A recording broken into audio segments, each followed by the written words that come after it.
Welcome, Amakhosi Network. Welcome to the channel. Chiefs beats Durban City 1-0. 1-0. Chiefs wins. We get 3 points on a Friday. Now we can watch people cry tomorrow. Okay, sorry guys. But before we get into that, please like, comment, and subscribe. But Faith, I'm going to be honest. This was a smash and grab. It was not a great game to watch. If you watched this game and you said it was wonderful, Chiefs played excellent football, you are lying. Why unamang?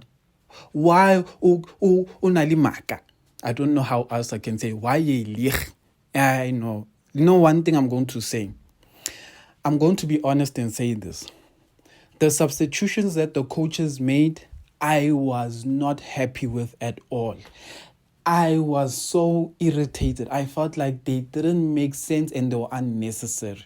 But let me tell you what happened.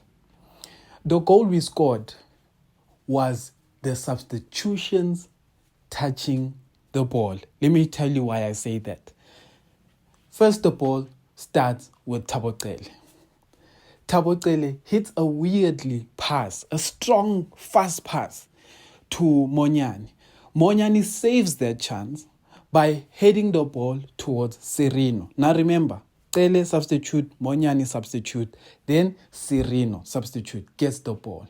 Serino gets the ball, he crosses the ball to Da Silva, another substitute, goal, meaning it was a goal made from the bench. All 4 players that touched the ball were responsible for the goal and they were all substitutions. Now, let's get back to the game. So, I didn't like the subs, but the subs won us the game. So, I'm the idiot now for not liking the subs because I felt the subs were wrong. But I'm the idiot because we got a goal purely based on the subs. But anyway, let me go and tell you why I am the idiot, how I saw the game. Gavin Hunt is such a strategic coach, right? And the one thing I'm going to tell Chiefs, our technical team now, is Gavin Hunt went and studied the Kaizer Chiefs game and he found holes in our game. Meaning, he lessened the threat of Kaizer Chiefs in this game. The Chiefs in this game was not the most threatening we've seen in the past games. And why I'm saying the technical team must go and study this game. You know, this is the most important game Kaizer Chiefs technical team must study. Is that they must study how he closed us down, how he stopped us from playing, and how we struggled to find a second game plan to counter that. Because I'm going to tell you one thing, guys. The next teams that we're going to play are going to implement Gavin Hunt's tactics in how they approach us. Because Gavin Hunt's team stopped us from creating chances. And the way they stopped us is how the small teams are going to play us. It's how the small teams are going to play us. Us as Kaizer Chiefs, we would rather have a team that believes in themselves and believe they can go pound for pound with Chiefs. A team like that, we are more than happy to face because we will hit them 5-0. But a team like Gavin Hunt that knows that they can't go pound for pound and are just gonna play to Chiefs' weakness is a danger. It's a danger, and I'm warning our technical team. I'm warning you.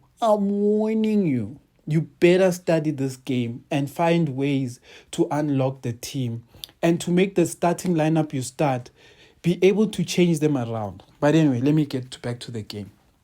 Okay, the game started off. Chiefs, let me be honest. In the past few games, in terms of controlling the Chiefs, the game, Chiefs has been excellent. Chiefs has been controlling the game. We have a lot of possession. We know how to move the ball from the left to the right. We know not when to be in a rush, when not to be a rush. And one thing I'm going to say, I'm going to be honest with this, is that Mthethwa, yes, is maybe not the best passer, even though this game was one of his better games in terms of passing. But what Mthethwa does that a lot of people won't notice, Mthethwa changes the decision of the attacker. Oftentimes, these attackers know when the next pass is, but Mthethwa forces them to doubt themselves. And in so many moments in the first half, Durban City almost, and I hope I haven't been saying Cape Town City, Durban City has been almost finding a way to have that release pass. And Mteto disturbed that player. He disturbed that midfield player who was going to release the pass. Even if he didn't tackle him, he stood, he rushed him. He stood, he didn't make it easy. He made the guy think that the best decision for him is to pass to the side or pass backwards.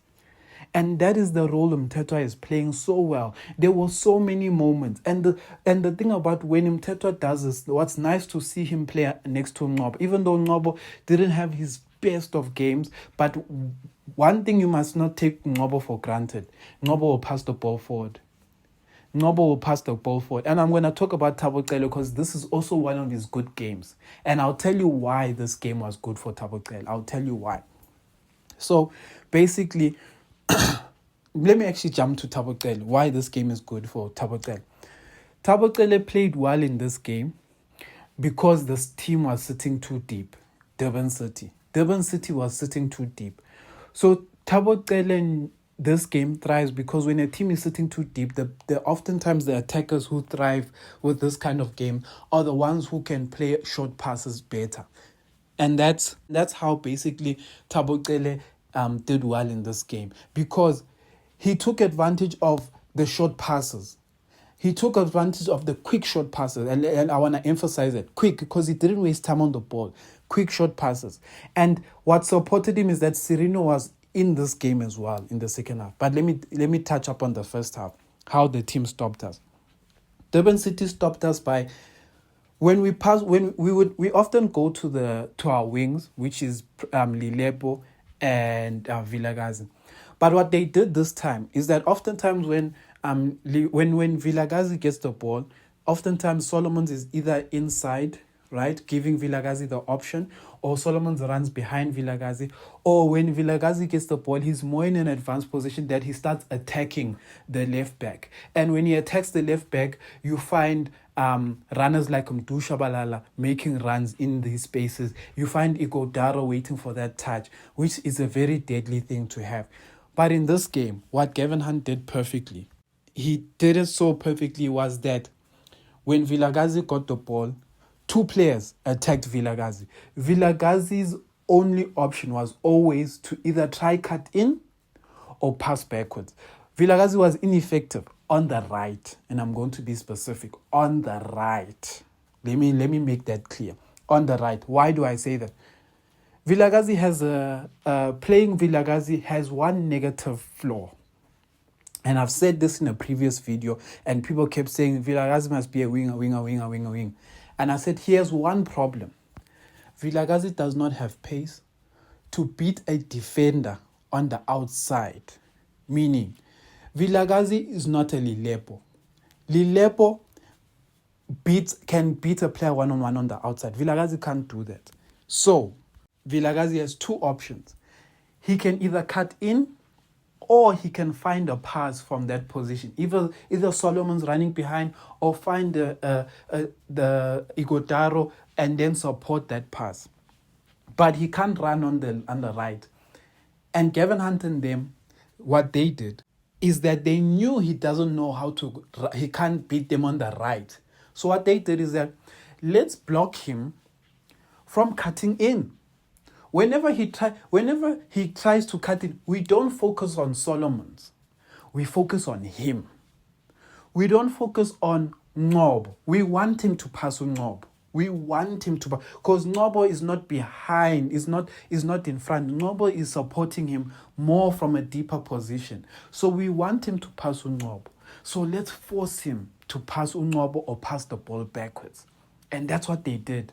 Whenever Vilakazi got the ball, they would close him down and force him to try cut in. And the moment he tried to cut in, they stopped his cut in. So he couldn't keep running into the midfield. He had to cut his run short because he saw that he's going to lose the ball, because they would almost congest the midfield for him to run out of options. And then he would either have to pass back. That was why then our right side of the midfield stopped working. Let's go to the left side with Lilepo. Lilepo, it was the same case. But with Lilepo, it was a bit different. Lilepo was off today. I don't know what was wrong with Lilepo, but Lilepo was off today because Lilepo didn't try beat the guy running on behind the defenders on the left. And I don't know why he did that. But what happened is that Lilepo wouldn't run on the outside because they would block almost the outside. They would stop him from trying to run behind them. And the only option Lilepo would have is to try pass Mdu Shabalala behind him, which a lot of those passes, let's be honest, Lilepo didn't get right in this game. That's why I say Lilepo was off. Mdu did make good runs. And even in the moments when Mdu did get the ball, Mdu had a bad touch. So that combination of theirs just didn't work today. So that's why the left and the right didn't work. Towards the end of the first half, it got a bit better when they switched to Vilagaz. Because what Vilagaz started doing is that he lost interest in attacking the wingers. Now he was just trying to locate Ighodaro. So Vilagaz was trying to find a quick cross into the box. And a part of me feels that what Vilagaz was doing would only work if the other Kaizer Chiefs players were adding numbers in the box. But they weren't. So Vilagaz was only squaring for Ighodaro. And a lot of the time, and this is where the issue of Ighodaro was happening, especially in this game, was Ighodaro was oftentimes too deep. He was getting stuffed of possession because our wingers were struggling to get the ball to him. He was getting stuffed of possession because we know in terms of our midfielders, we only have Unqobo. Mthethwa is not going to really feed you the ball. And Umdu Shabalala was too much on the wings because the midfield was too congested. And Umdu Shabalala is not the most comfortable. He's a runner 10, not like what can I say, like a Sereno 10. And so Ighodaro was often dropping deep. So I am saying this, that Vilagaz's idea would have worked if Ighodaro was attacking the near post. Similar to what Flavio did, but I'll tell you why Flavio is a bit different. But that's the problem that happened with Ighodaro. Ighodaro was often dropping too deep. And the thing is that I like Ighodaro. But when a team is playing like Durban City, you need to be smart as a technical team. And when I say smart as a technical team, I say if you have a big man like Ighodaro, you need to take advantage of him. Don't make him, tell him to stay in the box. Tell him not to come out. And you, as a team, you kind of need to find a way to threaten that centre back. You need to threaten that centre. And that's what Flavio did. Now, let's go to the second half. Why was the second half different, or especially towards the end? Because the beginning part was still a bit shaky. Towards the end, what was different was, the difference was Sereno and Thabo Cele. Thabo Cele was playing a lot of quick passes from the midfield, which helped us. Ngobo was taking a bit more time in making the passes. Thabo Cele made quick passes. Thabo Cele made very quick passes. And Sereno was crossing the ball. Do you see the big difference here?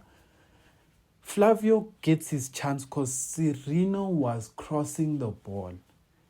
Sereno, the moment he entered the game, he just kept trying to find Ighodaro. He kept finding, let me not say Ighodaro because I can't remember the crowd, but he just kept finding our Lilepo. When Lilepo became a striker, he kept finding Lilepo. That's why Lilepo had a similar chance as Flavio. The chance that Flavio had, Lilepo actually had that same chance. But Lilepo's header was bad. But then Da Silva scored the exact same chance that Lilepo had. And Sereno was the same person who made that cross. And Sereno made a very quick decision in that moment. He said, us trying to play these short passes isn't going to work. These guys are congesting this midfield too much. So the moment we find advantage, let us pump the ball in the box. Let's put in a quality chance. And that is how we're going to beat these guys. Because we kept trying to do too many passes that didn't threaten. Durban City, and they liked that. Durban City liked it when we were making 100 passes.